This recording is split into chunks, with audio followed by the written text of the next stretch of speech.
Assalamualaikum warahmatullahi wabarakatuh.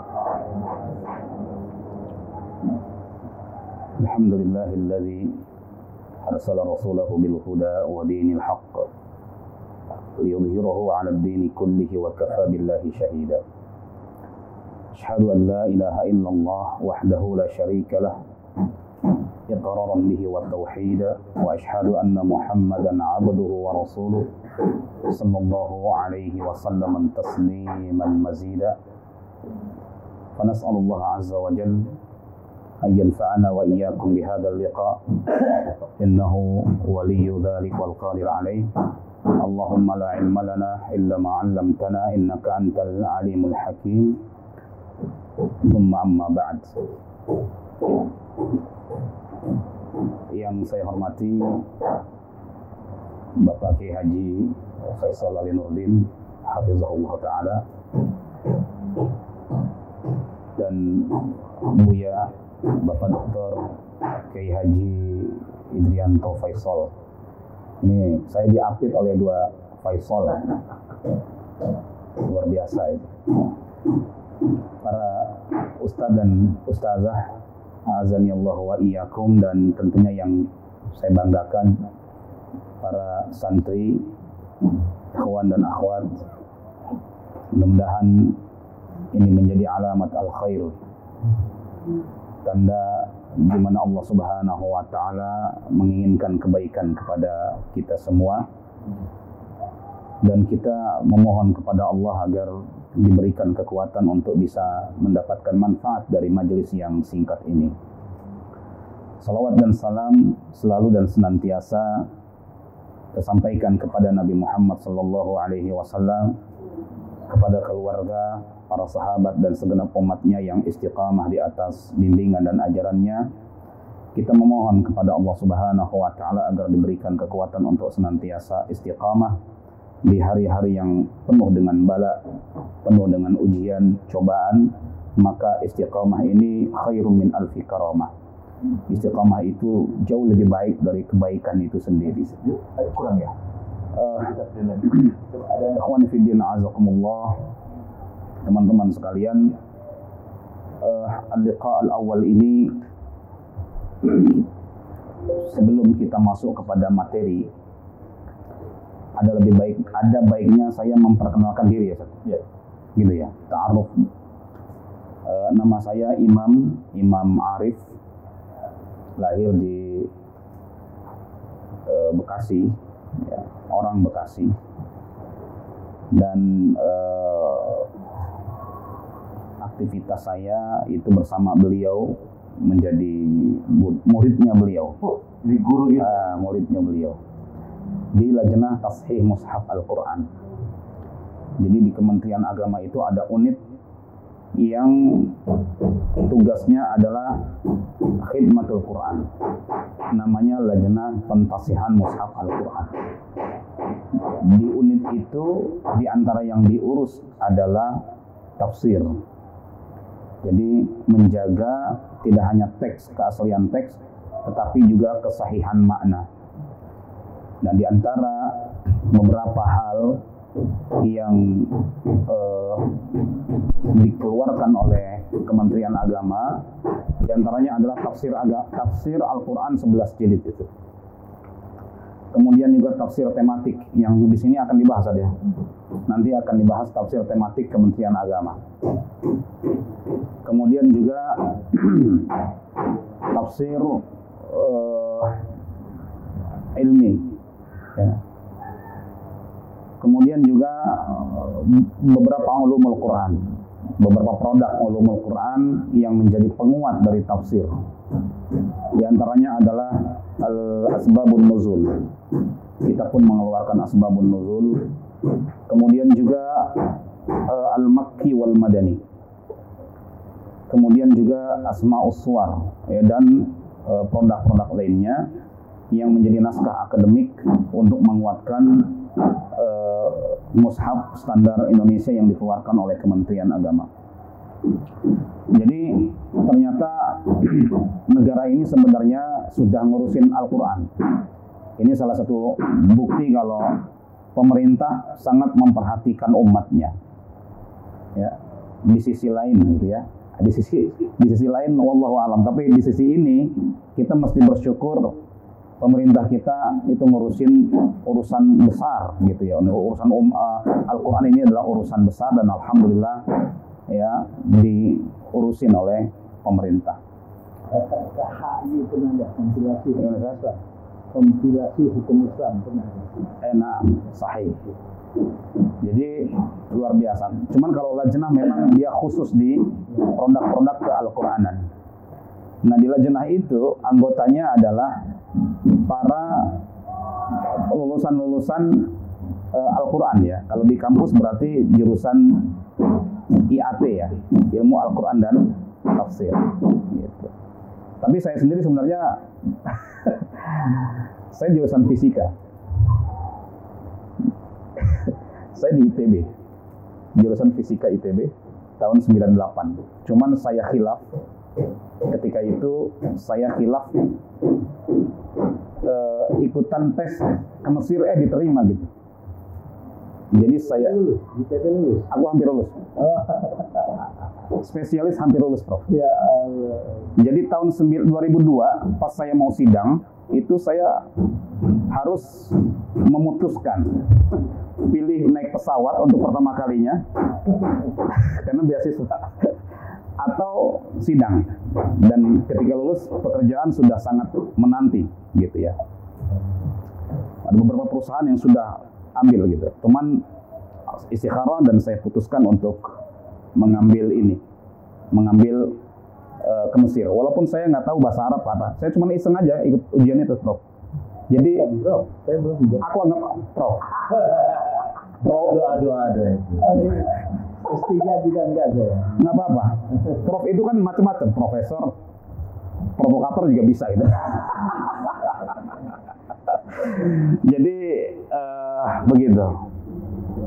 Nah di Mesir saya belajar Quran ya sudah S1 di situ. Dan alhamdulillah pulang-pulang sudah ditawarin lagi sama ITB-nya untuk sidang. Cuman skripsi saya pun sudah saya kasihin ke teman, sudah disidangin juga. Itu biofisik, dan saya pun mengkhususkan diri untuk khidmat kepada Al-Quran. Pulang ke Mesir saya nggak kemana-mana lagi. Jadi saya langsung diambil sama Kementerian Agama untuk masuk ke lajnah tafsir mushaf Al-Quran. Setelah itu nggak kemana-mana lagi. Saya di sini, S3 di sini. Jadi teman-teman lebih beruntung dari saya karena teman-teman di sini dari awal sudah memantapkan diri untuk belajar agama. Kalau kita itu benar-benar, saya dulu belajarnya AX kuadrat plus BX plus C sama dengan 0, persamaan kuadrat setengah MT kuadrat, IMC sama dengan 0. Rumus-rumus ya, teori-teori Einstein dan yang lain, fisika kuantum dan yang lain semua. Jadi teman-teman di sini bersyukur ya, belajar dari awal di sini tafsir, dan saya alhamdulillah diberikan kesempatan oleh Pak Dr. Indrianto untuk berbagi ya.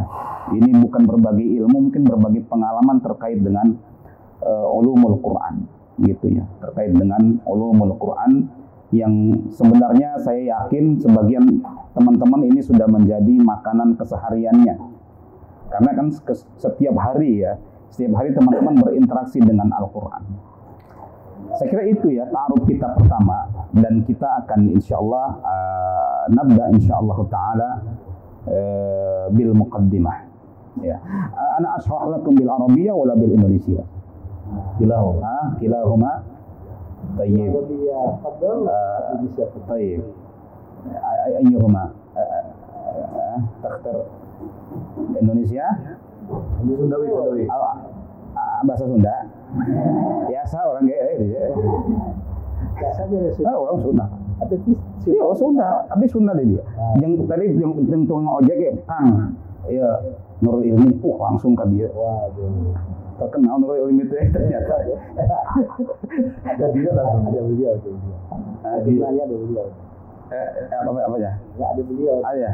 Ini beliau Sundanya ini belum fasih. Iya. Jadi saya asli Sunda ya, teman-teman. Oke, kita biar netral ya, kita dengan bahasa Indonesia ya, insya Allah. Ya mungkin campur-campur sedikit sama bahasa Arab jadi Jepang gitunya. Oke, teman-teman sekalian. Oh ya, untuk mendapatkan alamat saya di Bekasi. Saya di situ ada juga pesantren. Alhamdulillah bersama beliau berjuang kita di masyarakat. Alhamdulillah juga sama ya untuk membangun masyarakat madani ya berbasis Al-Quran ya. Kita akan mulai dengan bahasan ulum Al-Quran ya. Sudah dicetak semua ya?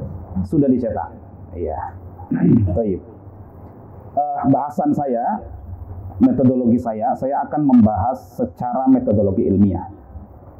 Jadi ini bukan ceramah ya, tetapi yang akan kita bahas adalah ad-dars at-tahlili li ulumil Quran. Ya, metodologi ilmiah. Maka kalau sudah metodologi ilmiah, yang saya hadapi di sini adalah orang-orang yang serius, gitu kan, belajar Al-Quran. Walaupun mungkin insya Allah kita frame ini nggak terlalu tegang dan yang lain, tapi penting bagi kita untuk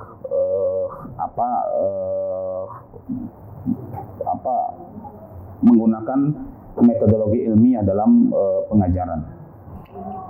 Tayyib. Ulumul Quran. Ulum jam'u ilmin, gitu ya. Sahih wala la? Jama' dari ilmu. Mal murad bil ilm? Ada yang bisa itu? Fadhal. Arif al-ilm. Ada yang bisa jawab? Ma makna ilm? Kita sering mendengar kalimat ilmu, ma huwa ilmu? Naam. Ustaz? Fadhal.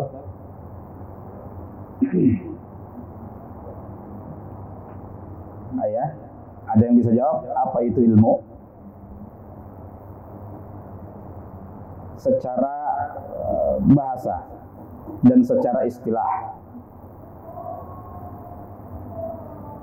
Ada yang ini? Oke. Ilmu itu adalah idrakus syai'. Ilmu itu adalah idrakus syai'. Ini langsung materi kenapa Ustaz? Langsung Ustaz ya. Agak serius sedikit ya. Idrakus syai', apa itu? Menangkap sesuatu ya. Idrak atau mengambil sesuatu. Itu ilmu. Secara istilah, al-ilmu huwa idrakus syai' ala ma huwa alaihi idrakan jazima. Ini adalah ilmu, idrakus syai' ala ma huwa alaihi idrakan jazima. Ana utarjim wala?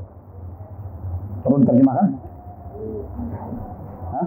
Insyaallah ya mafhum hadha. Al-kalimah mafhumah. Atau ana utarjim. Oke. Idrakus syai' ala ma huwa alaihi idrakan jaziman, menangkap sesuatu dengan mantap, sudah itu. Ini ada ilmu. Jadi ada beberapa hal yang penting terkait dengan definisi ilmu itu. Bahwa ilmu itu sesuatu yang ditangkap. Dan ilmu itu ditangkap dengan kuat. Begitu. Oleh karena itu sebagian ulama mengatakan al-ilmu ma fis sudur wala ma fis sutur. Al-ilmu adalah ma fis sudur wala ma fis sutur. Ilmu itu adalah apa yang ditangkap oleh hati kita dan bukan apa yang ditangkap oleh tulisan-tulisan kita. Ini ilmu. Jadi orang yang berilmu berarti pada dirinya ada sesuatu. Misalkan ilmu tentang fisika. Jadi fisika itu sudah masuk ke dalam jiwanya itu. Ketika diminta, dia akan bisa mengeluarkan. Begitu mudahnya dia keluarkan itu. Ilmu tentang misalkan apa ya? Karena tangkapannya kuat, bukan tangkapannya lemah. Ilmu tentang misalkan fikih, ya.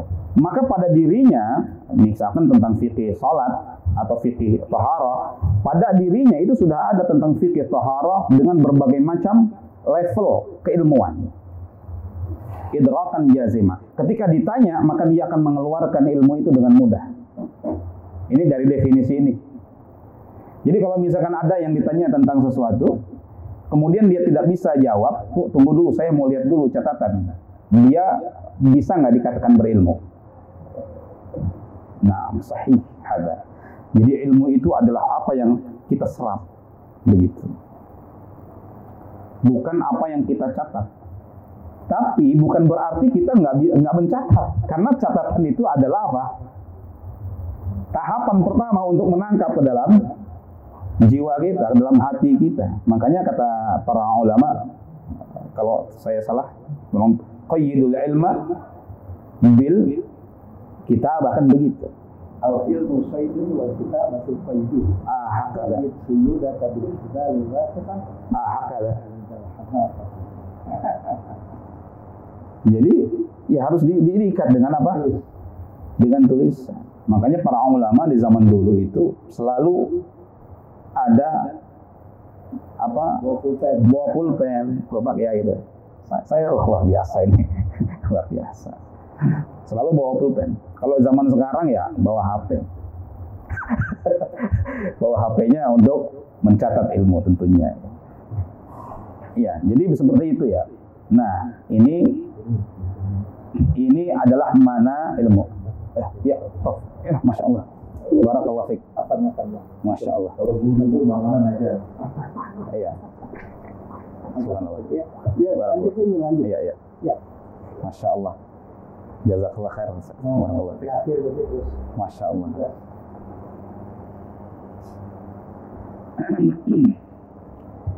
Tes. Oke, sampai di sini bisa ditangkap ya, teman-teman sekalian ya.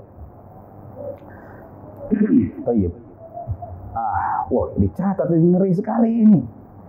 Idraku syai' ala ma huwa alaihi idrakan jazima. Nah, tangkapannya ilmu itu adalah sangat kuat sekali gitu. Ya. Nah, makanya ya, lawan dari ilmu itu apa? Al-jahl. Bodoh.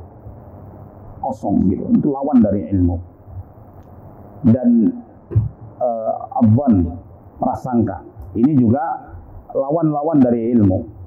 Ya, ada adhan, ada al-jahl. Jahl itu kosong sekali. Adhan itu masih ada lah sedikit, tapi masih belum mantap gitu. Makanya orang yang berilmu, dia orang yang mantap ketika dikeluarkan, ketika diminta dia dikeluarkan. Seperti orang yang punya harta, beneran punya harta, ketika dilihatin tuh ada loh, nggak zong gitu, nggak. Saya ini punya harta apa? Nggak ada gitu. Kalau sama dengan orang yang berilmu, ketika diminta dia akan ini kan. Itu namanya orang yang berilmu. Makanya, subhanallah, memang para ulama ya di zaman dulu itu subhanallah ilmu bukan yang sekarang, di zaman sekarang luar biasa. Banyak ya, saya perhatikan itu para penulis-penulis jurnal yang luar biasa, keren. Tetapi pada hakikatnya mereka hanya jam'un wa tartib saja. Paham tuh? Jam'un wa tartib hanya mencomot sana, mencomot sini, mencomot sana, jadikan sebuah tulisan. Ketika diminta, mereka nggak bisa. Hakikatnya mereka bukan alim. Bukan itu alim. Gitu. Ketika diminta mereka lihat dulu bukunya, lihat dulu ini enggak. Ilmu itu tidak seperti itu. Itu baru tahapan pertama saja untuk mencapai ilmu. Tingkatan ilmu. Tahapan yang benar ilmu itu adalah yang di dada. Makanya para ulama di zaman dulu, tahapan pertama awwalu ya marhalah. Tahapan pertama dari marhalah ilmu adalah bagaimana ilmu itu di dada. Ya dihafal, sudah. Apakah kita paham atau tidak paham, hafal dulu sudah, masukin dulu.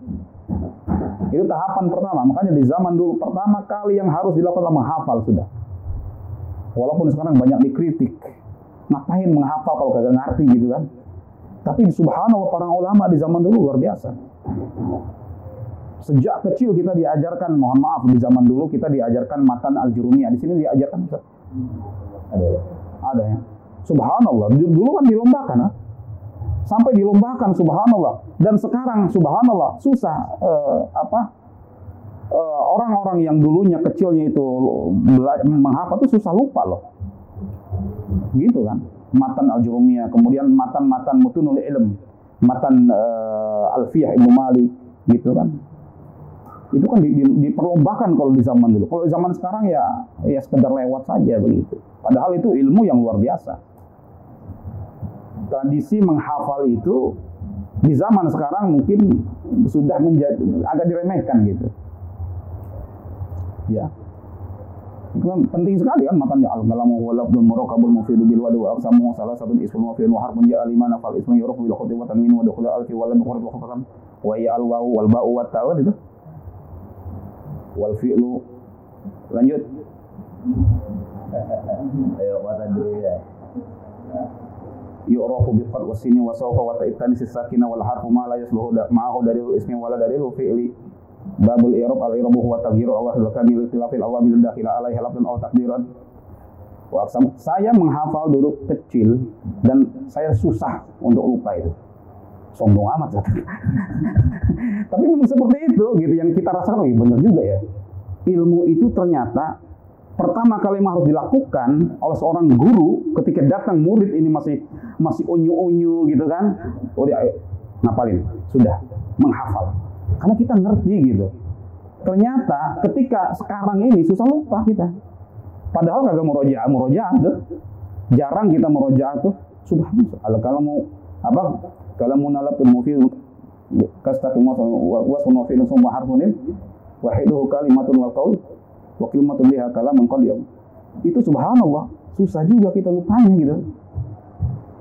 Nah, oleh karena itu ini penting sekali kalau kita paham tentang konsep ilmu itu luar biasa. Ilmu itu sesuatu yang harus kuat. Maka seorang guru, ini kan kita calon guru ya. Insya Allah ya. Mulia loh guru. Iya, kerjaan paling mulia guru, bener. Ini bukan tentang kita harus gimana-gimana guru itu. Kita sebagai calon guru ngerti ilmu itu seperti itu, maka kita kalau ingin murid, ya, kalau melihat murid berhasil atau tidak, lihat bagaimana ilmu itu masuk kepada dia atau tidak. Masuk pada dadanya, kemudian hatinya, kemudian itu menjadi nilai hidupnya gitu. Ini keberhasilan seorang guru, keberkahan hidup seorang guru dilihat sejauh mana santrinya itu bisa menyerap ilmu itu. Begitu. Jadi idrakus syai' ala ma huwa alaihi idrakan jazima. Lawan dari ilmu adalah al-jahl. Jahl itu macam-macam. Ada jahlun basit. Dia tidak tahu tetapi dia sadar kalau dia tidak mengetahui. Dia orang jahil, nggak ngerti, tapi dia sadar. Ini basit. Ya. Ada jahlun murakkabun. Jahlun murakkab itu adalah dia tidak tahu, dia sadar kalau dia tidak tahu, dia tidak sadar kalau dia tidak tahu, tapi dia mengaku sebagai orang yang paling tahu. Nah ini lebih mengerikan sekali. Yang lebih mengerikan ini orang jahlun murakkab. Dan yang lebih mengerikan lagi ketika orang jahlun murakkab itu diangkat menjadi seorang yang alim. Bahaya. Dia sebenarnya jahil tetapi diangkat menjadi seorang yang alim. Itu bahaya.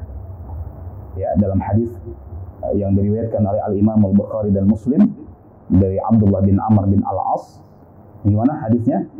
Innallaha la yaqbidul ilma intiza'an yantazi'uhu min qulubil ibad walakin yaqbidul ilma biqabbil ulama hatta idza lam yabqi 'aliman ittakhadhan nasu ru'usan juhala fasu'ilu fa'aftau bighairi ilmin fadallu wa adallu. Sesungguhnya Allah itu enggak mencabut ilmu sekaligus dari hati hamba-hambanya, tidak. Tetapi bagaimana cara Allah mencabut ilmu? Yaitu dengan diwafatkannya para ulama. Sampai ketika habis sudah ulama di sebuah tempat, manusia mengambil ru'usan juhala. Nah, ini yang dimaksud dengan jahlun murakkab. Rois, pemimpin-pemimpin yang jahil, tetapi ditempatkan dan diposisikan seolah-olah dia seorang yang alim. Ru'usan juhala. Fasu'ilu, orang ini pun ditanya, fa'aftau bi ghairi ilmin fadallu wa adallu. Dia pun berfatwa tanpa ilmu, maka dia pun sesat dan orang pun sesat. Bahaya sekali orang-orang seperti ini. Banyak fitnah, kerusakan, perpecahan disebabkan oleh para juhal. Juhal yang membuat kekacauan. Statement-statement yang aneh gitu. Mungkin kan sekarang banyak ya, kita dengar, ini kagak pernah kita dengar nih. Ada yang bilang gini, sholat mah nggak perlu lima waktu, yang penting sholat mah eling gitu. Ada kan? Dan uniknya yang bilang adalah seorang dosen yang sudah mencapai strata tertentu, strata 3 dalam ini. Oh, ngeri sekali gitu ya. Ada yang seperti itu. Ada yang bilang haji mah nggak perlu ke Mekah, cukup di Indramayu, misalkan gitu ya.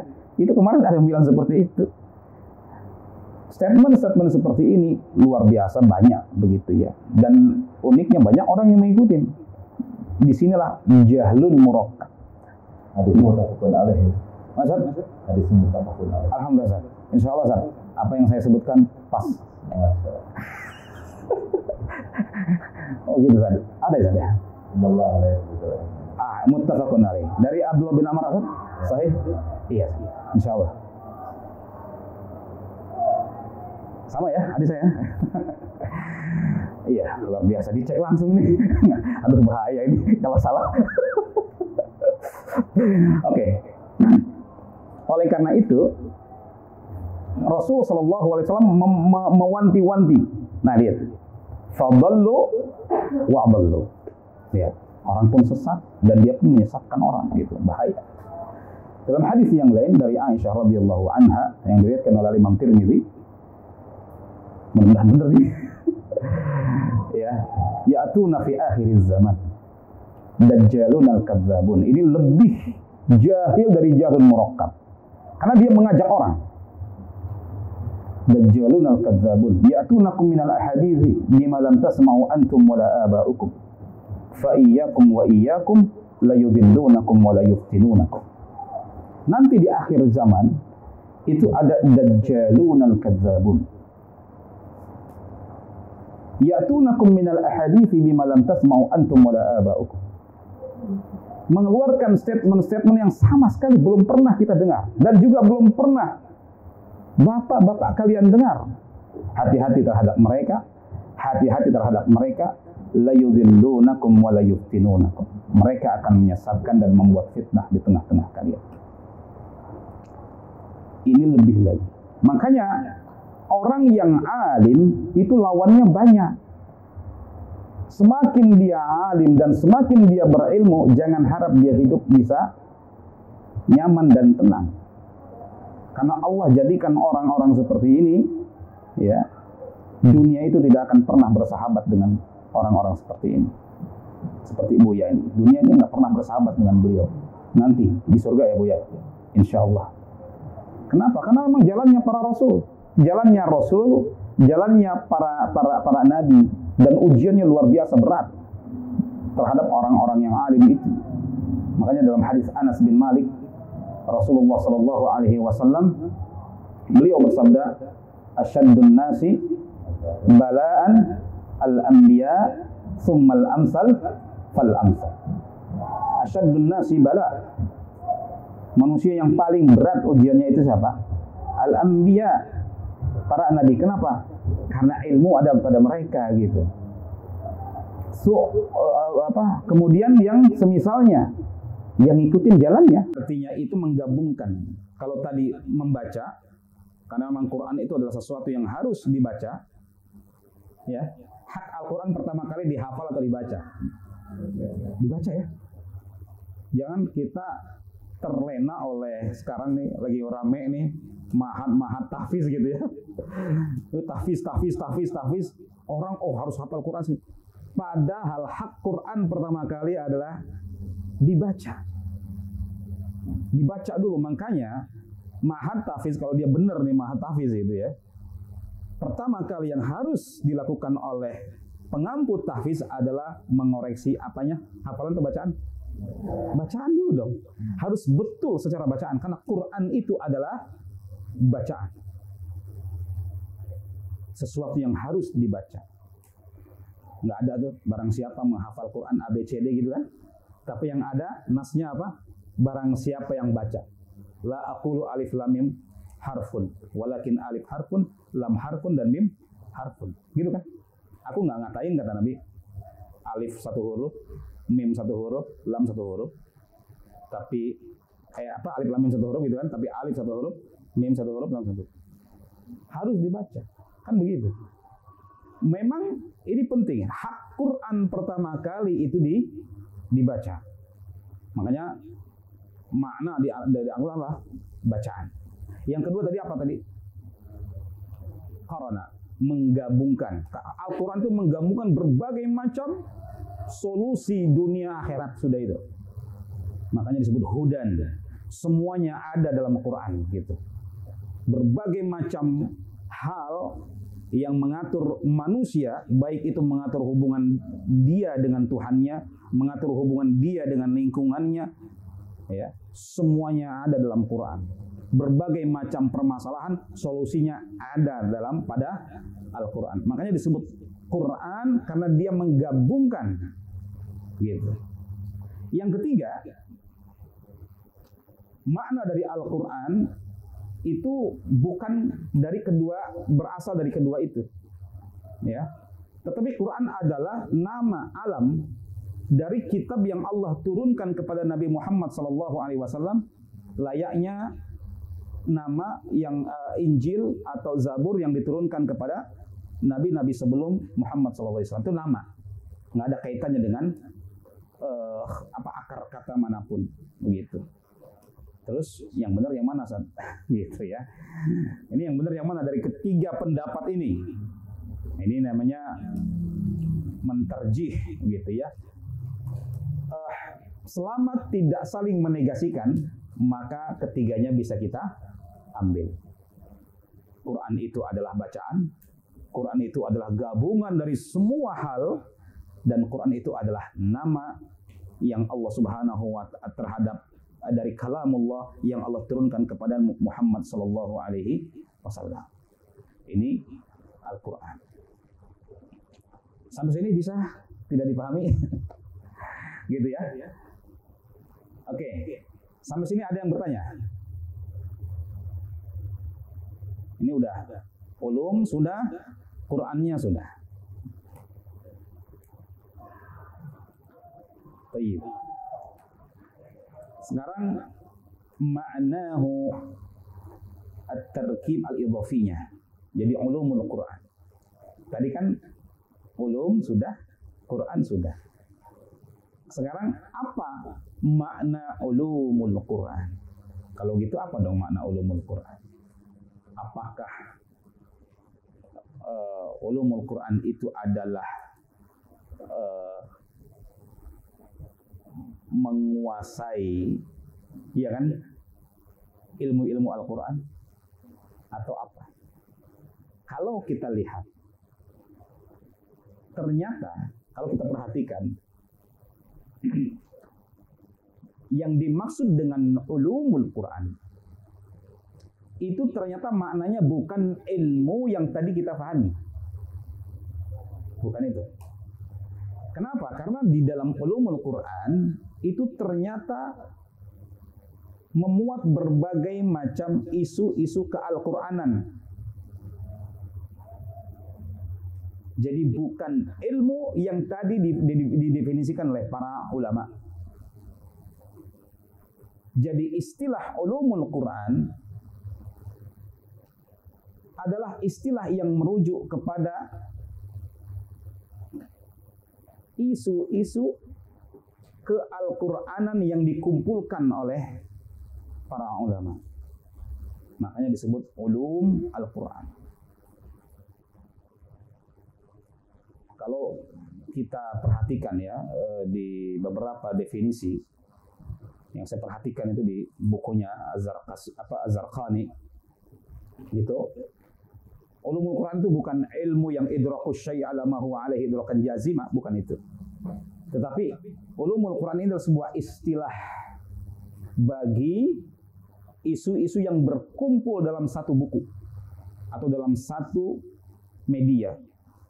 Makanya disebut ulum Al-Quran. Jadi isu-isu Al-Quran yang dikumpulkan dalam satu buku yang membahas tentang ke-Al-Quranan. Jadi ilmu yang membahas semua yang terkait dengan Quran. Itulah definisi ulumul Quran, itulah ilmu yang membahas semua yang terkait dengan Al-Quran. Apa saja yang terkait dengan Quran, misalkan asbabun nuzulnya. Apalagi? Ada yang bisa jawab? Nasikh wal mansukhnya, Makkiyah Madaniyahnya, qiraatnya, itu mabahis tata'allaq bil Qur'anil Karim. Sudah. Nah, min nahiyah itu contohnya ulumul Quran. Ya. Tata'allaq bil Qur'anil Karim. Sudah. Jadi semua yang terkait dengan Quran. Apakah itu? Contoh disebutkan di sini min nahiyat nuzul wa jama' wa qiraati wa tafsirihi wa nasikhihi wa mansukhihi wa asbabi nuzulihi wa makkihi wa madiyanihi wa nahwi dzalik, kan. Jadi semua yang terkait dengan Quran itu dibahas pada ulum. Jadi istilah yang merujuk pada isu-isu ke-Al-Quranan gitu. Ini namanya ulum Al-Quran. Jadi kita mengerti yang akan kita pelajari itu adalah materi-materi yang terkait dengan Al-Quran.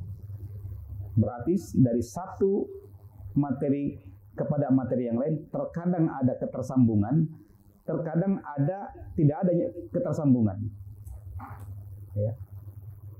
Dan ilmu-ilmu yang terkait dengan Al-Quran itu sangat banyak sekali.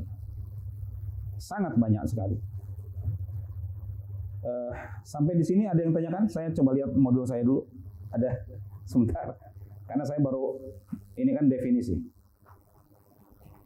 Terima kasih.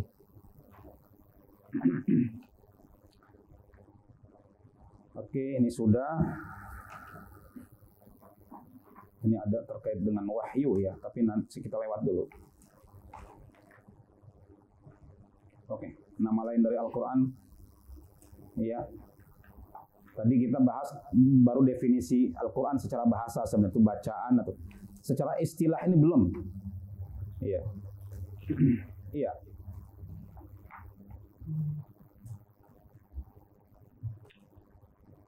Ya, ini agak lebih ini ya. Kita masuk kepada ini aja ya, bahasa Al-Quran atau nama-nama lain dari Al-Quran ya. Al-Quran itu punya nama yang luar biasa gitu ya. Pertama adalah Al-Quran itu sendiri. Yang kedua Al-Furqan, ini nama-nama utama ya. Yang ketiga itu adalah apa? Al-Zikr. Ya. Yang keempat apa?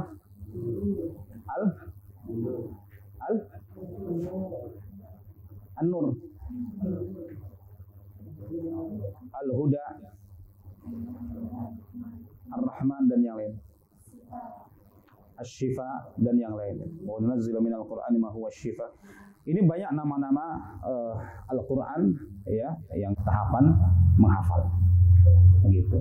Nah, ini Al-Quran. Nah, bahasa Al-Quran itu dengan bahasa Arab. Inna anzalnahu Qur'anan Arabian la'allakum ta'qilun. Itu dalam surah Yusuf. Ya. Jadi kami menurunkannya sebagai Quran yang berbahasa Arab.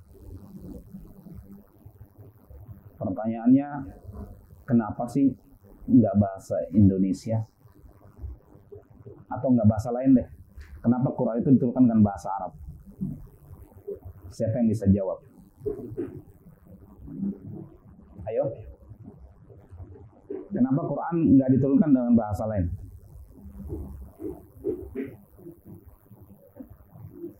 Ayo. Oke. Iya, salah satunya itu. Karena pertama kali yang menerima wahyu adalah Rasulullah Shallallahu Alaihi Wasallam, dan bahasa Arab adalah bahasa Nabi Muhammad SAW dan bahasa kaumnya Nabi Muhammad Sallallahu Alaihi Wasallam. Maka nggak bisa dibayangkan kalau Nabi Muhammad SAW menyampaikan wahyu, tapi keluarnya bahasa Cina. Orang nggak bingung apa ini maksudnya gitu kan? Ya, sangat logis sekali begitu. Itu yang pertama alasan. Yang kedua apa lagi? Nah, karena bahasa Arab adalah bahasa yang sangat kaya, luar biasa. Kalau kita perhatikan, satu huruf bahasa Arab bisa beberapa huruf bahasa Indonesia, benar nggak? Ki. Apa bahasa Indonesia? Ki. Itu fi'il apa? Fi'il amr. Iya kan? Ki. Artinya muntahlah. Gitu kan? Muntahlah. Gitu kan? Gitu doang. Subhanallah, makanya dalam mazhab Syafi'i, kalau misalkan ada orang ya sholat nyebut qi, itu batal. Kenapa? Mazhab Syafi'i itu termasuk mazhab yang keras dalam masalah berbicara ketika sholat. Sengaja nggak sengaja di situ ada makna, batal sudah. Batalnya nggak bisa pakai sujud sahwi, dia harus mengulangi sholatnya sudah. Itu dalam mazhab Syafi'i. Qi, wah batal itu sholat gitu. Nah, itu bahasa Arab sangat kaya sekali. Berbeda dengan bahasa yang lain. Bahasa Arab luar biasa, memiliki sir balagi, rahasia-rahasia keindahan yang masya Allah luar biasa. Contoh, Alhamdulillahi Rabbil Alamin. Kita bahasa Indonesia menerjemahkan ayat ini dengan segala puji bagi Allah Tuhan semesta alam. Selesai. Tapi tidak demikian, tidak hanya itu maknanya. Maknanya jauh lebih dalam lagi. Al itu istighraq, ya, untuk mencakup semua pujian. Rob, ternyata kalimat Rob, kita hanya menerjemahkan Tuhan. Ternyata Rob itu kalau kita baca dalam buku-buku tafsir gitu ya, Rob itu ternyata punya 3 unsur makna. Yang pertama al-khalq, yang kedua al-milk, yang ketiga adalah at-tadbir. Rob itu adalah yang menciptakan, yang memiliki, dan yang mengatur.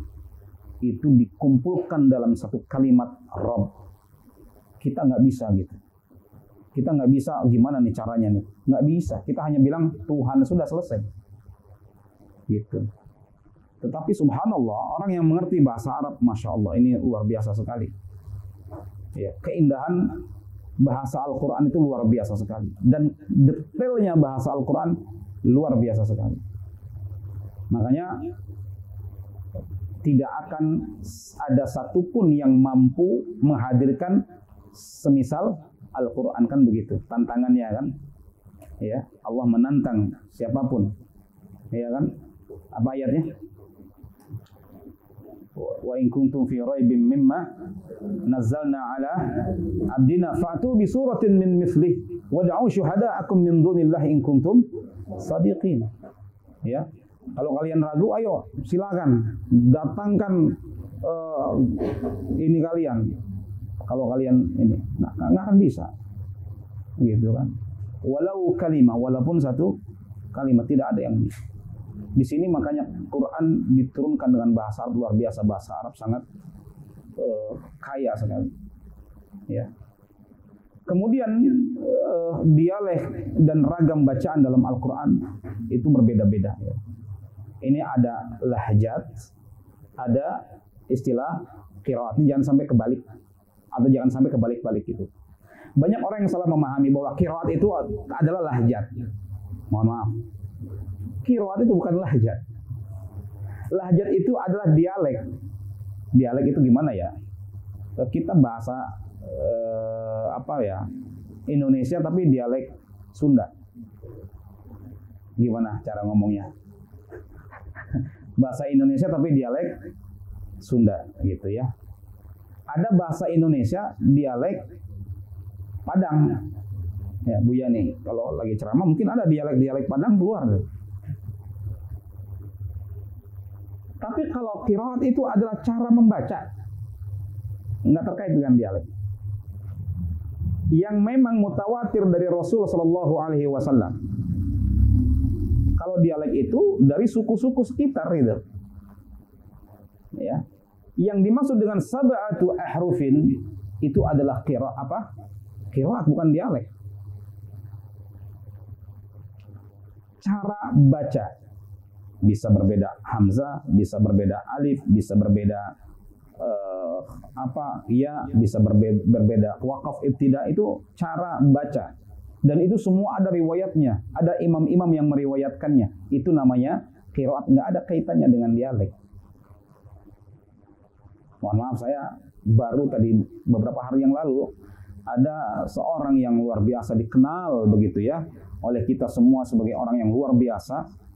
Dia menyamakan dialek dengan qiraat, salah. Sangat disayangkan. Ya. Jadi jelas dialek adalah memang perbedaan qiraat itu ada pengaruh dialek, tapi dialek bukan qiraat. Tidak semua dialek itu masuk kepada qiraat, tidak. Tetapi qiraat bisa ya berasal dari dialek, iya. Demikian ya. Makanya dikatakan di sini Al-Quran dengan dialek Quraisy, ini dialek aslinya Quran. Ya, yang merupakan suku dari Nabi Muhammad SAW. Ya. Jadi ada diriwayatkan dari Ibnu Abbas bahwa Al-Quran diturunkan dengan bahasa dua Ka'ab, yaitu Ka'ab Quraisy dan Ka'ab Khuza'ah. Ya, jadi ini adalah ya model atau ya model bacalah seperti itu. Ya, dialek. Dan dialek itu tidak ada kaitannya dengan riwayat. Ada orang yang dialeknya berbeda dengan bacaan Quran, ada. Begitu. Ya, ini kaitannya dengan dialek Al-Quran, begitu ya. Nah, kemudian ini sudah tadi ya, ulumul Quran sudah ya. Kita masuk kepada sejarah perkembangan ulum Al-Quran. Karena saya buat modul ini sesingkat-singkatnya, Sat.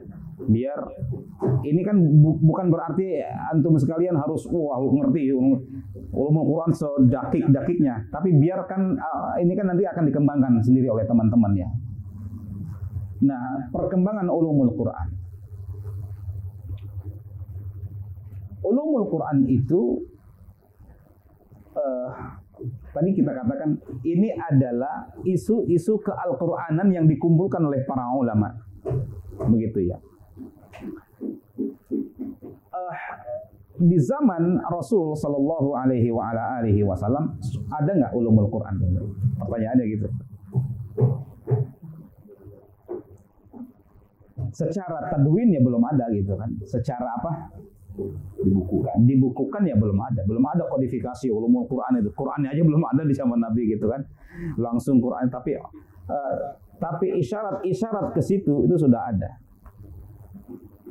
Ayatnya sebenarnya udah mengisyaratkan tentang bahwa ulumul Quran itu ada di Rasul Sallallahu Alaihi Wasallam.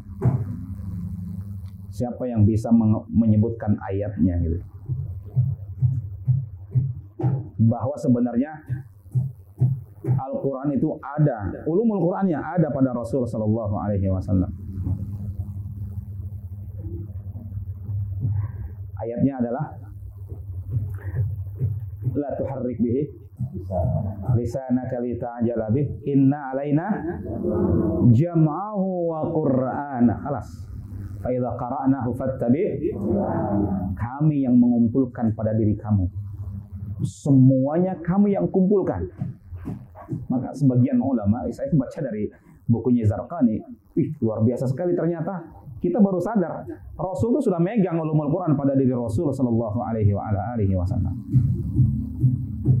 Begitu. Makanya beliau menafsirkan Al-Quran. Beliau menafsirkan Al-Quran enggak? Menafsirkan Al-Quran. Beliau bagaimana menafsirkan Quran luar biasa di zaman para sahabat ridwanullahu alaihim ajmain. Subhanallah, banyak ya tafsirannya Rasulullah sallallahu alaihi wasallam. Ketika datang kepada Rasulullah sallallahu alaihi wasallam ayat atau turun ayat apa? Alladzina amanu wa lam yalbisu imanahum bidzulmin ulaika lahumul amnu wa hum muhtadun. Turun ayat ini para sahabat bingung. Ya Rasulullah, mana ada orang yang tidak mencampur adukan imannya dengan kezaliman? Kita ini semua zalim kok, banyak pernah melakukan zalim. Kata Rasulullah SAW, bukan seperti itu maksud ayat ini. Beliau langsung menafsirkan Quran. Tidakkah kalian alam tasma? Ya. Tidakkah kalian mendengar ucapannya Luqman Al-Hakim kepada anaknya bagaimana? Ya bunayya la tusyrik billahi inna syirka la zulmun adzim. Innama huwa syirk. Makna zalim di sini kata Nabi adalah syirik. Jadi beliau menafsirkan enggak? Menafsirkan Al-Quran. Bagaimana metodologi beliau dalam menafsirkan Quran? Luar biasa, ternyata beliau menafsirkan Quran dengan Quran lagi. Subhanallah. Jadi beliau ada. Makanya di era sahabat ridwanullahu alaihim ajmain itu tidak terlalu banyak masalah-masalah, ataupun kalaupun ada masalah itu cepat selesainya. Karena apa? Langsung diselesaikan oleh sumbernya, yaitu Rasulullah sallallahu alaihi wasallam. Itu adalah hanya yang sesuatu yang dibaca saja, tetapi level yang lebih lagi gitu. La yukallifullahu nafsan illa wus'aha. Laha ma kasabat. Rabbana la tu'akhidna.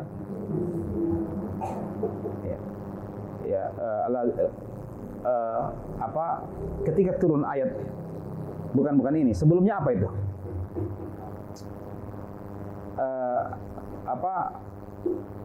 In tubdu ma fi anfusikum, ya kan? Au tukhfuhu yuhasibukum bihillah. Itu. Ketika turun ayat itu, syaqqa ala katsirin minas sahabah ridwanullahu alaihim.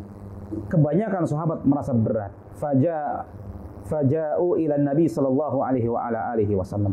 Mereka pun mendatangi Rasulullah sallallahu alaihi wasallam. Ya Rasulullah, umirna bis salati. Ya.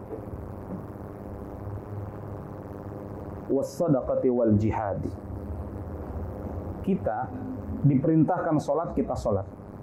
Kita diperintahkan sedekah, kita sedekah. Bahkan kita diperintahkan jihad fisabilillah, kita jihad fisabilillah. Nggak ada berat bagi kita. Nah kita lihat ya riwayat-riwayat sedekahnya mereka ya. Lu kita nggak ada apa-apanya dah gitu. Ya kan? Sedekah dengan setengah harta gitu. Itu nggak bisa ngebayangin. Zaman sekarang ada orang sedekah sama setengah harta. Datang mereka kepada Rasul, ya Rasulullah, saya sedekah, kita sedekah. Kita disuruh sholat, kita berlomba-lomba sholat. Tahu Abdullah bin Umi Maktum? Seorang buta yang subhanallah datang kepada Rasul, buta loh. Datang kepada Rasul, ya Rasul, aku dapat ini nggak rusak? Oh ya, engkau dapat rusak. Oke, beliau pun pergi. Tiba-tiba dipanggil lagi sama Rasul. Kata Rasul, kamu dengar azan nggak? Iya, aku dengar azan. Fa'ajib. Kata Rasul apa? Fa'ajib. Kalau gitu, kau harus datang. Datang tuh Abdullah bin Umi. Bahkan dalam hadis Bukhari dan Muslim, inna bilalan yu'adzinu bil-lail. Gitu kan? Fakulu washrabu hatta yu'adzina ibnu ummi maktum. Subhanallah, dia yang azan. Ibnu Ummi Maktum itu muazzinnya Rasulullah sallallahu alaihi wasallam selain Bilal itu. Bilal dia di fajar pertama. Ibnu Ummi Maktum di fajar yang kedua. Seorang buta azan gitu. Subhanallah. Mereka enggak ada masalah. Kemudian kata para sahabat, walakin qad nazalat alaina hadhil ayah. Tetapi telah turun pada kita ya ayat ini manutiquha. Kita enggak bisa. Kayaknya kita nggak bisa nih mempraktekkan ayat ini. Coba kita perhatikan. Wa in tubdu ma fi anfusikum aw tukhfuhu yuhasibkum billah. Berat nggak bro? Bro, berat nggak? Berat nggak? Hah? Kita ngejalaninnya berat nggak? Berat loh. Yang nampak aja susah, apalagi yang di dalam hati gitu. Itu kan gitu. Substansi ayatnya bilang apa? Yang kau nampakkan atau kau sembunyikan itu ada hisapnya, guys. Nggak, ini sama anak-anak muda. Tapi emang kita biasanya kayak gitu sih. Ya, itu ada hisapnya. Berat nggak? Berat. Makanya para sahabat datang kepada Rasulullah SAW. Ini bukan masalah datang dan tidaknya. Coba lihat, para sahabat levelnya udah bukan bacaan lagi Quran itu. Jadi level mereka adalah Quran itu adalah harus dilakukan, harus dilaksanakan, dan harus dijadikan nilai. Begitu. Ini luar biasa sekali. Ya, di zaman para sahabat, jadi ulumul Quran itu bukan hanya sekedar, ya, di zaman kita yang sampai pada meja-meja seminar kemudian ya menguap begitu saja, atau sampai pada kajian-kajian yang kemudian menguap begitu saja, enggak. Jadi mereka itu dijadikan ulumul Quran itu adalah sebagai nilai yang harus dijadikan pegangan bagi mereka. Jadi bedanya kita dengan mereka ya, udah jauh banget deh. Dipraktekkan gitu. Jadi setiap ayat dipraktekkan. Makanya kata Al-Imam Mujahid bin Jabr gitu. Aradtul mushafa ala Ibni Abbas salasa aradat. Atau kata Ibnu Umar ya, tidaklah kami melewati 10 ayat kata Ibnu Umar kecuali kami menghafalnya, kami memahaminya, dan kami mengamalkannya. Gitu. Jadi luar biasa ya, level mereka tuh luar biasa. Nah, di zaman sahabat hampir semuanya itu selesai. Ya, tadi kita katakan bahwa isu-isu ke-Al-Quranan selesai oleh jawaban Rasulullah SAW. Ketika datang para sahabat mengeluhkan tadi itu, Allah Subhanahu wa taala langsung menurunkan apa? Ayatnya yang berikutnya, la yukallifullahu nafsan illa wus'aha. Laha ma kasabat wa 'alaiha maktasabat. Jadi turun langsung ayat untuk meringankan itu. Makanya ayat yang tadi ya, wa in tubdu ma fi anfusikum aw tukhfu yuhasibkum bihillah, para ulama mengatakan hukumnya mansukh oleh ayat setelahnya, la yukallifullahu nafsan illa wus'aha. Begitu. Subhanallah. Ya, belajar ulumul Quran luar biasa sekali. Ya. Masih ada waktu? Baik. Tanya jawab ya. Baik, mungkin naktafi ila hadzal qadar ya, sampai kepada perkembangan sejarah perkembangan ulum Al-Qur'an gitu ya. Insyaallah taala ini saya masih belum dakik ya. Saya masih belum masih belum spesifik. Ini masih babnya bab muqaddimah. Insyaallah dalam pertemuan berikutnya saya pun akan membawa slide, dan tentunya kita akan lebih dalam lagi kita membahas, karena nanti kesananya tentang isu-isu yang kita akan bahas seperti asbabun nuzul ya, ini kita akan serius membahasnya insyaallah ya, karena kebetulan saya pun menulis buku asbabun nuzul itu ya, kemudian juga tafsir ya, kemudian juga kawaidnya dan yang lainnya kita akan lebih serius. Ini babnya bab muqaddimah. Barakallahu fiik wa sallallahu ala nabiyyina Muhammad wa ala alihi wa sahbihi wa sallam. Alhamdulillahirabbil alamin.